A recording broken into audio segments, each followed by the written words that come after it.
Assalamu alaikum Караколтуу каналынын катталуучулары, сиздерге да бир жакшы видео киргизип көрсөтүп коеюн деп чечтим. Бул Жеңиш айылы менен Дархан айылынын ортосундагы Азамат аттуу көлдүн жээгиндебиз, пляжда.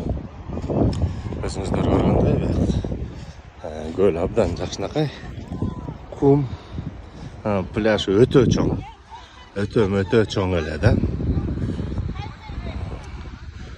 Күн абдан ысык. Азыр саат 1 болуп калды. Кишинин саны акырын-акырындан көбөйө баштады. Караңыздар, азыр көлдүн жайыгына барып, жакшынакай көрсөтүп берем. Суу туп-туну, суу жып-жылы, мөлтүрөйт, чиркин-пиркин.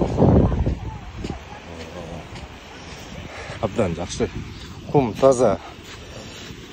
Негизи эле ушул Южный берегтин мага эң жактырган пляждардын бири ушул Азамат пляжы.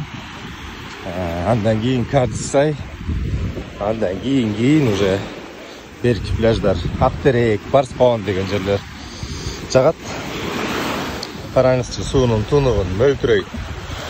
Толкундар эмне деген керемет кооздук.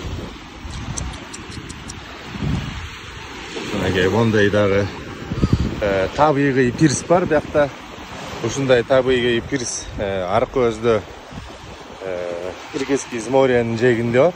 Анан ушул жерде ушул таштын үстү менен бассаңыздар, жакка чейин басып барсаңыздар болот. Суу жылуу, көлдүн жээги тайыз, таза. Бияка кирип келатканда жаш балдарды коюп коюптур. 50 сомдон ар бир унаага. Анан бияктын тазалыгын көрүп 50 сом алып атканы туура эле деп эсептейм. Анткени ушунча жерди карап тазалап иштетиш да оңой иш эмес. Ошол себептен 50 сомуңарды аябай келгенде татынакай берип эле кирсеңиздер болчу да экен. Мынакей унаалар көл жээкке жакын кирбейт. Бияқта боз үйдүн түрү. Шерине өткөзөсүңөр, келип кону эс алып кетесиңер. Мына 30дан ашык боз үй бар экен. Зонтта коюп иштеп жүрүшөт.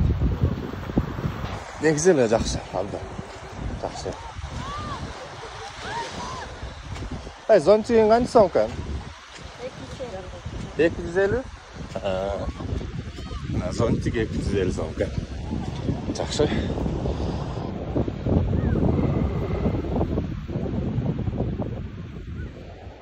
Эмне демекчимин? Көлгө келиңиздер, эс алыңыздар. Биздин ички туризмди өнүктүрүүгө салымыңарды кошуп, өзүбүздүн эле пляждарыбызга баралы.